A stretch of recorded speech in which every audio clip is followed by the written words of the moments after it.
Sa isang umaga, stunting o pagkabansot sa mga bata patuloy na tinutugunan ng pamahalaan ayon sa Malacanang.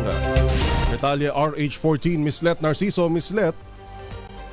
Mas palalakasin at palalawakin pa ng administrasyon ang mga programa para matugunan ang problema ng stunting o pagkabansot sa mga bata. Sinabi ito ng Malacanang kasunod ng 2025 DOST Food and Nutrition Research Institute Survey na tumaas ng halos 2% ang stunting sa mga batang Pilipino.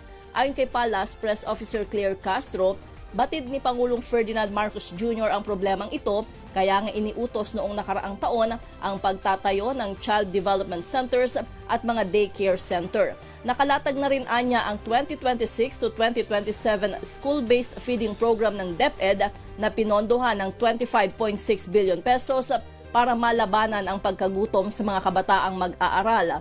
Sabi ni Castro, pinahaba na rin ang araw na makatatanggap ng masustansyang pagkain ang 4.6 million learners sa buong bansa, mula 120 araw ay magiging 200 araw.